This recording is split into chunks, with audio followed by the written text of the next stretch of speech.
여러분들 안녕하세요. 글로벌 세상 들려주는 남자 조철입니다. 2020년 12월 16일 수요일 방송 시작합니다. 자, 오늘은 아침 방송에 조금 업로드 하는데 조금 저희 상황이 안 좋아갖고 오후 이른 시간에 방송을 시작합니다. 자, 오늘 뭐 이번 주 들어갔고 월, 화, 수 계속 지금 한파로 날씨가 마이너스 서울 강남도심 또 서울의 지역 가장 춥습니다. 여러분들 따뜻하게 오늘까지 추운 날씨라고 하니까요. 잘 보내시길 바랍니다. 내일부터 날씨 풀린다고 합니다. 자, 오늘은 글로벌 세상 4가지 소식 갖고 왔습니다. 지금 연말이 맞아갖고요. 전 세계 물동량이 또 집에서 있으면서 주문량이 폭증하다 보니까 4분기 이후 물동량이 계속 폭증합니다. 첫 번째, 북미 서한 항만 물동량 큰 폭으로 증가하고 있고요. 두 번째, 지금 유럽도 지금 코로나 확진의 봉쇄령까지 내려서 지금 상황이 심각합니다. 그래서 유럽의 컨테이너 운임 기존에는 미국 쪽으로 미주 항만 쪽으로 움직였던 것이 이제 유럽까지 지금 폭증했습니다. 컨테이너선 운임도 같이 큰 폭으로 상승했습니다. 전 세계에서 이제 세 번째 소식은요. 중국의 경제 회복세가 유일하게 전 세계 플러스 성장한 나라가 중국입니다. 그래서 이제 중국의 1달러당 위안의 가치가 6.5달러 이렇게 하다가 내년에 이 상태 계속하고 전 세계 투자의 흐름이 중국 쪽으로 지금 올해 시장이 30% 자금이 몰렸다고 합니다. 그래서 이제 위안 가치 내년에는 1달러 5%로 지금 상승할 걸로 보입니다. 자, 네 번째 소식은요. 저희 대한항공하고 아시아나가 지금 통합한다 이런 얘기도 있는데 기존에 이제 비행기를 타다 보면은 항로가 있고 노선에 따라서 비행기 자기의 이제 얼라이언스의 팀에 따라서 이렇게 지금 여러 가지 조건이 달라지거든요. 근데 대한항공, 아시아나 국제 간에 한 번에 끝나는 환승 통합을 시행한다고 합니다. 그래서 네 번째 소식을 종합적으로 여러분들한테 주요 키워드, 인사이트를 정리해서 제시하겠습니다. 자, 첫 번째 소식입니다. 북미의 서한 항만의 물량이 큰 폭으로 좀 증가하고 있습니다. 지금 뭐 미국은 전 세계 확진자도 많지만은 연말 되면은 크리스마스 시즌, 뭐 유럽하고 미국 특히 이제 전 세계는 12월 달이 가장 물동량이 많이 늘어날 시기거든요. 그래서 이제 10월 중에 물동량은 18% 증가해 갔고요. 278만 TU. 미국의 주요 항만 중에 시애틀, 테코마항을 제외한 북미 서한 항만 물동량이 4개월 연속 지금 증가세를 보이고 있습니다. 그러니까 4분기부터는 그냥 물동량이 큰 폭으로 지금 늘어나는 상황입니다. 그래서 이제 전 세계 이제 주로 우리나라도 컨테이너선이 미주 북미 쪽으로 계속 지금 많이 지금 들어가 있었죠. 그래서 북미 서한 7개 항만의 10월 컨테이너 물동량은요. 전년 동기 이렇게 늘어났기 때문에 특히 로스앤젤레스, 롱비치, 밴쿠버 3개 항만은 역대 최다 실적을 기록하고 있습니다. 자, 올해 1월부터 10월까지 누적 북미 서한 항만 물동량은 지난 동기간에 비해서 4%, 올해 뭐 연초하고 저 상반기까지도 상당히 이제 물량이 안 움직였는데 지금 하반기, 4분기 들어서 지금 폭증하다 보니까 전년 동기 4%만 감소한 2249만 6천 TU를 차지하고 있습니다. 그 중에서 수입 물량은요, 1095만 4천 TU로 1% 수입도 소폭 하락한 상황입니다. 10월에 로스앤젤레스를 정박한 총 선박은 97척 정도가 오간 걸로 나타났고요. 12월 지금 현재 예정대로 16척이 추가 선박이 투입되고 2척이 지금 결항된 상태입니다. 그래서 이제 롱비치항도 12월 중순 현재까지 선박이 총 94척이 지금 기항했다고 합니다. 이런 현상은 당분간 컨테이너 물동량은 계속 늘어나고 미국을 향한 수출 수입 물동량 계속 지금 증가할 걸로 보고 있습니다. 그러면 조금 전에 설명드렸지만 유럽도 지금 컨테이너 운임도 상승하고 컨테이너선의 물동량이 크게 지금 증가하고 있습니다. 자, 두 번째 소식입니다. 북유럽 컨테이너선 운임 큰 폭 상승하고 있다. 연말에 성수기를 들어갔고요. 글로벌 주요 항로 컨테이너 운임이 연일 최고치를 갱신하고 있습니다. 컨테이너를 제작한 금액도 올해 이제 여러분들 참고로 하면은 미주항을 간 다음에는 북미 쪽으로 가면 컨테이너 가서 예정대로 돌아야 공템 컨테이너나 아니면 거기서 또 화물을 실어서 돌아오거든요. 그래서 컨테이너도 이제 그 순환을 시켜야 되는데 미국 쪽으로 너무 쏠리다 보니 컨테이너가 회수가 좀 안 되고 있습니다. 이런 상황에서 올해 지금 컨테이너를 제작한 중국의 컨테이너 회사가 뭐 30만 개를 컨테이너를 지금 제작했답니다. 그 중에 기존에는 한 박스당 1,700달러 정도의 비용이 들었는데요. 지금은 3,000달러까지 컨테이너 제작 비용도 올라갔다 합니다. 그래서 이제 공 컨테이너가 부족한 상황에서 지금 일어나는 현상입니다. 여기에 또 중국 기업이 이제 거의 독점하다시피 한 물량이 지금 중국의 수출 물량이 지금 호조를 나타내고 있어서 중국 쪽으로 컨테이너 화물들 컨테이너가 지금 선사들이 많이 지금 움직이고 있죠. 그래서 이제 이런 현상은 종합적으로 2021년 내년 1분기까지는 연말 연시를 포함해서 또 추운 시간대이기 때문에 운임이 상승하고 수출 비상 상황은 이어질 전망이라고 봅니다. 보통 이제 수요와 공급의 법칙에서 수급 조정이 돼야 되는데 올해 이제 이런 것이 좀 무너진 상태죠. 그래서 이제 작년까지는 사실 해상 운임이 떨어지고 이런 상황에서 올해는 해상 운임이 거의 2배 이상으로 오른 상황이 진행 중에 있습니다. 12월 15일 날 상하이 컨테이너선 운임 지수 SCFI에 의하면요. 지난 12월 11일 기준에 2311.71을 기록했습니다. 최고치네요.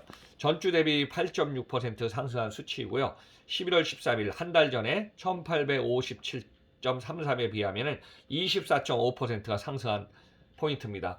그래서 이제 지역별로 지금까지는 한 달 동안에 유럽 항로의 상승세가 좀 두드러져 갔고 북유럽도 1TU 20피트당 94.5%가 오른 2,948달러로 지금 운임이 진행 중에 있습니다. 참고로 지중해 운임은요 83.5% 올라서 3,073달러, 미국 동부 FEU 12m 컨테이너 한 개당 4,804달러로 2.7% 상승했고요. 미국의 이제 서부 3,948달러 1.5%가 지금 증가한 상입니다. 그런데 이제 올해 하반기에 컨테이너선 운임이 미주 노선 중심으로 이제 급등세를 보이다가 최근에 이제 한두 달 사이 유럽 등으로 좀 확산세가 지금 퍼지고 있습니다.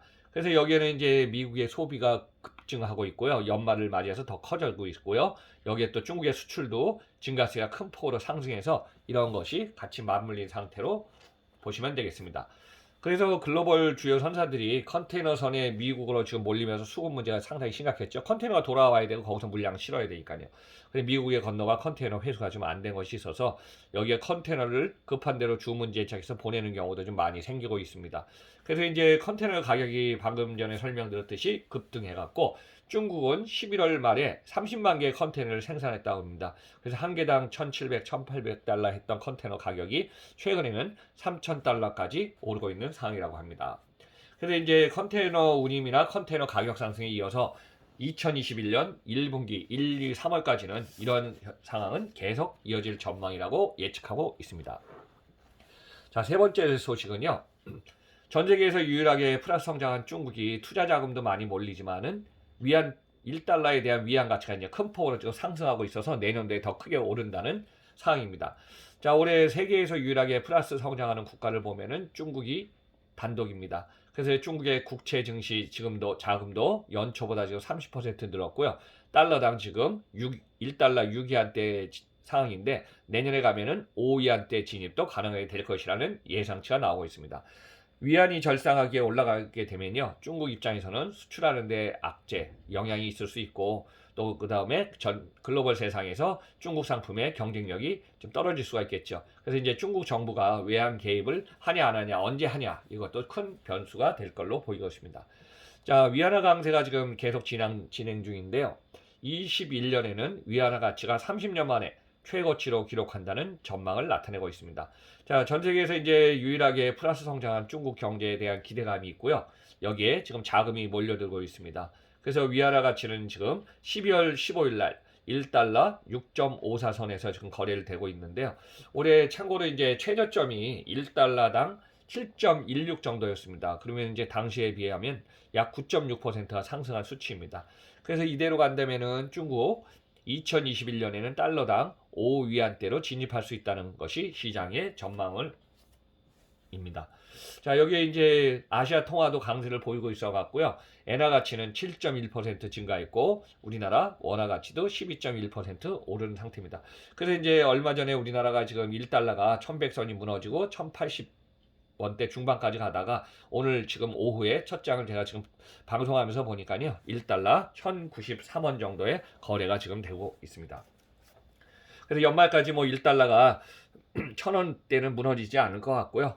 1달러가 1040, 50 처음에 얘기했던 마지노선까지 가느냐가 큰 관심이 될 것 같습니다. 그래서 이제 참고로 중국은요 고종환율제를 유지한 1993년 말 이후에 28년 만에 지금 처음으로 위안이 급 절상하고 있습니다.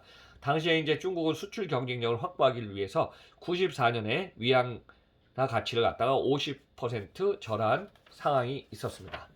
근데 뭐 중국에 이제 위안이 오르다 보면은 중국 제품의 가격이 비싸면 그만큼 경쟁이 떨어진다는 얘기죠. 그러면 중국의 수출 그만큼 큰 폭으로 줄어들 걸로 보이고 있습니다. 그래서 이제 통화 가치는 여러분들 해당 국가의 경제의 펀더멘탈 기초 체력을 보여주는 바로메트라고 보시면 되고요. 중국 경제가 왜 이렇게 좋았나 보니까 올해 2020년 1월부터 3월 1분기에는 전 세계 유일하게 마이너스 6.8로 역성장을 했습니다. 그러다가 2분기에는 3.2% 성장, 3분기는 4.9% 성장의 반등에 성공해갖고 지금 회복세를 보이고 있고요. 지금 예상치지만은 4분기 10, 11, 12월도 5% 전후의 성장을 좀 한다고 봅니다. 그래서 이제 전반적으로 2020년에 중국의 경제 성장률은 2% 후반, 좀 좋으면은 3% 전반까지 예상되고 있습니다. 이런 경기 회복 신호는요, 다양한 수치로 좀 나타나고 있습니다. 그래서 중국의 국가통계국이 발표한 11월 산업 생산은 1년 전보다 7% 증가한 상태이고요. 오히려 코로나 이전 수준으로 지금 다시 회복세에 돌아섰습니다. 자, 블룸버그 통신이 발표한 것에 의하면은 중국의 국채 증시로 유입된 자금은 연초 대비 30% 증가해서 사상 최대 증가폭을 나타내고 있다고 합니다. 자, 올해는 이제 전 세계가 초저금리 상황으로 미국이 당분간 지금 뭐 1년, 2년 제로금리 0% 금리를 유지한다고 얘기를 했기 때문에 이 자금들이 저금리에서 중국으로 자금이 몰린 것이 큰 원인이라고 볼 수 있습니다. 그래서 이제 당분간 위안화가 계속 오르게 되면은 중국 제품의 경쟁력은 떨어질 것이고 수출에 장애물이 생기기 때문에 중국이 어떤 상황으로 지금 나올지는 주목되고 있습니다. 자, 네 번째 소식입니다. 대한항공과 아시아나가 환승 통합합니다. 사실 이제 환승 통합하면은 트랜스포 할 때 상당히 편하죠. 대한항공과 아시아나항공이 고객의 환승은 한 번에 처리하는 연결 탑승 수속 서비스를 시작한다고 합니다.